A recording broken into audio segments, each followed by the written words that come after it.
One of the most common questions that I get on my channel, guys, is why don't I get another hair transplant? Or why don't I use some other kind of drug like dutasteride? Or why don't I do this or that to increase hair growth? And in today's video, what I want to talk about is the reason why I don't. And I would like to maybe encourage you to follow suit, or at least give consideration to being careful about the choices that you make when it comes to fighting your hair loss. Now, the basis of my reasoning for why I am limiting myself to things just like finasteride, minoxidil, dermarolling, and if you want to include one hair transplant. The reason why is because I actively avoid something called hair greed. Basically, it is what it sounds like. You become greedy for more hair.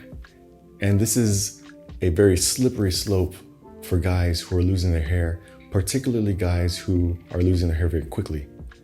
If you're experiencing some type of like slow hair fall and it's happening over the course of 5 to 10 years, this may not afflict you as seriously as a guy like me who lost all of his hair basically in 1 year. The thing about hair greed, it's something that kind of sneaks up on you. You get a hair transplant, for example, and you start looking over the course of the year where the hair is growing, or the first 18 months where the hair is growing in, you're like, wow, this is starting to look good. But the thing is, you look in the mirror so often, every day, and you begin to notice all of the imperfections, if you want to call them that, the thin areas where the hair transplant didn't cover enough for your tastes.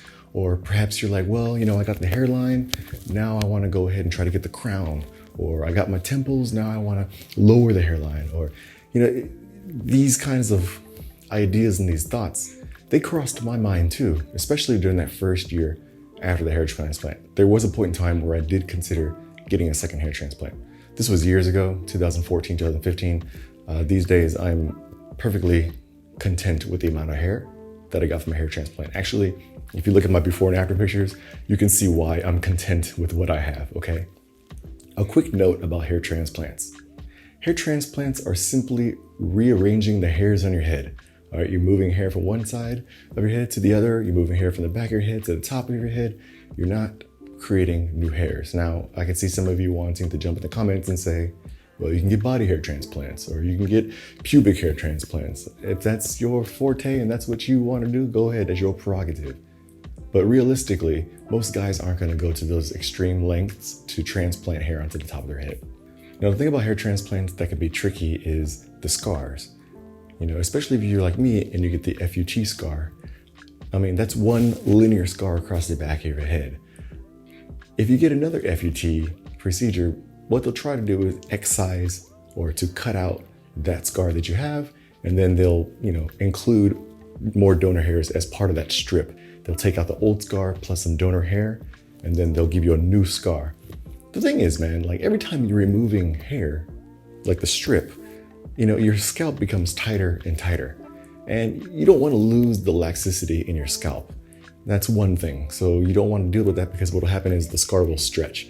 And that's the worst case scenario that you can have from an FUT procedure.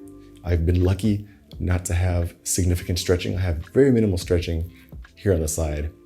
But for you guys who are considering getting a second or third FUT procedure, understand, and they probably told you this during the consultation, your scalp laxicity is going to suffer. Now, the majority of guys aren't going to get a hair transplant. The entry cost to get a hair transplant is quite high, especially if you're in your early 20s, you haven't gotten started in life yet. That cost is quite oppressive.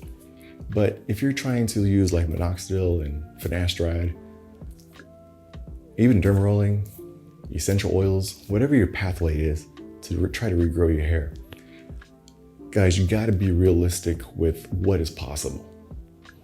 I think we sometimes live in this, fantasy world where we think that we can regain, all of the hair that we lost through these methods like finasteride and minoxidil and dermarolling. And that's never going to be the case, guys. I've been at this hair loss game since 2014. Okay, it's been a while. And this was years even after I lost my hair. I just lived with it for a while, but that whole time before I got my hair transplant, guys, all I could think about was, I want a hair transplant. I gotta get a hair transplant. How can I regrow my hair? I gotta get it back. It consumed me. Literally, it consumed me. If you watch my hair loss story, which I'll link up here, you'll see that I even mentioned this. Like my whole life was consumed by hair loss and the emotional impact and the loss of identity that was associated with it. You know, this is where hair greed starts. Hair greed is triggered by a loss of identity, that loss of identity that comes from losing your hair. And you know, this isn't written in any studies, and it's rarely talked about, you know, in public like I'm doing for you now. Most guys are just trying to talk about ways to treat their hair loss, but I'm looking at it more from the emotional or the psychological perspective that it's so sneaky, guys. Hair greed. It's so sneaky that it comes up on you, and you know, by the time you realize that you have hair greed, you have already purchased so many hair loss products, you know, beyond the simple, you know, big 3 or big 4, whatever you want to call it. You've gotten, you know, 2 or 3 hair transplants, and you're sitting down one and you realize, like, oh shit, dude, like I am in deep. And so what I hope to accomplish through this short video today, guys, is not to tell you what you should do. If you guys are new to the channel and you don't know me by now, I'm never really going to tell you guys what you need to do. Even in the comment section, if you ask me for my advice, all I do is based on my own experience, and then I kind of give you the tools or the resources necessary to do your own research and then make your own decision. And so if you really, really are hell-bent on fighting hair loss, like to the extremes, like getting in the trenches and really getting in there and multiple hair transplants and tens of different hair products, go for it, guys. I will support you in whatever you decide to do. But I would like to ask you to really think about what is possible. Look at your family, look at your father, look at your grandmother. Like, what is their hair situation? You know, genetically, what can you expect for yourself if you're early in the stage of losing your hair? And then also think about, like, how long has it been since you've been losing your hair? You know, I waited fucking years, dude. Like, I waited like 6 or 7 years before I decided to get a hair transplant. During those 6 years, I didn't take finasteride. I wasn't doing minoxidil. I didn't do any of the steps. I didn't take any of the steps that I could to slow or to stop my hair loss. That was my bad. So if you're a guy who's early in the stage of losing your hair, guys, start now. Okay, start now, do your homework, find out what works, what doesn't work. Don't listen to the bro science. There's a lot of it out there. I try to squash as much of it as I can through this content. But do your homework, figure out what it is that is realistic for you. If you have a family who's shiny, shiny bald, and you are almost shiny, shiny bald, you're not going to get a full head of hair. I'm sorry, it's just the way it is. They have hair fibers. I use hair fibers, guys. That's like half of my content on my channel is hair fibers. And it's a minor inconvenience in my life compared to the comfort and the confidence that I feel when I use them. It is what it is. Call it what it is. So anyways, I hope you found this helpful. Really sit down and think about what is your short-term goal, what is your long-term goal, and what is realistically possible for you to fight your hair loss. And then put together a regimen of products that have been proven to work.